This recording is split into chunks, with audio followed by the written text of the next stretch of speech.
Bonjour à tous et bienvenue chez l'Atelier du DIY. Je suis Léa et je fais partie de la team des Fées du Logis chez Nature Opéra.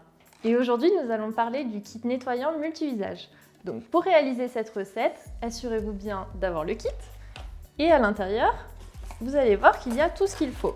Donc il y a la fiche recette avec les étapes à suivre et toutes les petites astuces à connaître. Et les sachets qui sont prédosés, et à savoir que c'est des sachets d'ingrédients qui sont 100% naturels. Le bicarbonate de soude est tout droit venu de Lorraine et l'acide citrique est mis en sachet en Bourgogne.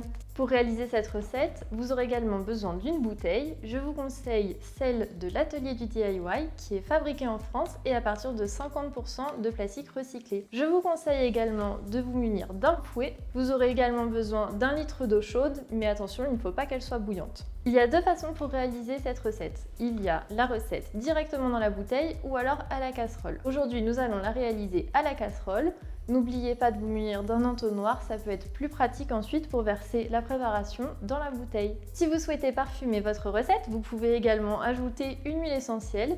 Personnellement, j'ai choisi l'huile essentielle d'eucalyptus. Vous avez tout? Eh bien, c'est parti pour la recette. Alors, pour commencer, on va faire chauffer 1 litre d'eau. Donc, il faut prendre une casserole assez grande. On va attendre un petit peu jusqu'à temps que des petites bulles apparaissent. Il ne faut pas que l'eau soit bouillante, il faut juste que ce soit suffisamment chaud. Une fois que les petites bulles sont apparues, donc on va ouvrir le sachet de bicarbonate de soude et on verse à l'intérieur. On met bien tout le contenu du sachet. On remue pour que le tout se dilue un petit peu. Et ensuite, on va ouvrir le paquet d'acide citrique. On ajoute petit à petit et on ne s'inquiète pas, ça va mousser un petit peu. On remue à nouveau. Et quand tout s'est bien dissous et que l'eau est froide, vous pourrez ensuite le verser dans votre bouteille de nettoyant multi-usage.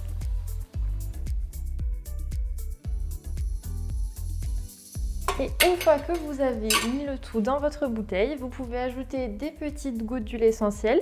Moi, j'ai choisi l'huile essentielle d'eucalyptus. Vous pouvez en mettre environ 10 gouttes. Une fois que vous avez ajouté les huiles essentielles, c'est prêt. On peut fermer la bouteille. Donc ça y est, le nettoyant est prêt. Et maintenant, vous pouvez savoir aussi que vous pouvez retirer le bas de l'étiquette. Donc juste ici, il y a une petite encoche qui permet de décoller le bas. Et comme ça, vous allez pouvoir garder une jolie bouteille comme ceci. Et voilà, la recette est finie. J'espère que tout s'est bien passé pour vous. Et de toute façon, j'en suis sûre, vous êtes déjà des pros du DIY. Avant de partir, restez avec moi 2 petites minutes, j'ai quelques informations complémentaires à vous donner. Comme vous le voyez, ce produit est transparent contrairement à d'autres produits chimiques. Ne vous inquiétez pas, c'est dû aux ingrédients naturels que nous avons utilisés pour réaliser cette recette. Si vous êtes curieux, vous pouvez prendre quelques minutes pour lire l'intérieur ou l'extérieur des kits, ainsi que les sachets. En effet, vous y trouverez des astuces et les prénoms de toutes les personnes en situation de handicap qui nous ont aidés à remplir les sachets. N'hésitez pas à nous rejoindre sur les réseaux sociaux, notamment sur le compte Instagram de l'Atelier du DIY pour y retrouver des astuces et partager les vôtres, ainsi que sur la page Facebook. Et je vous dis à très vite pour une autre recette.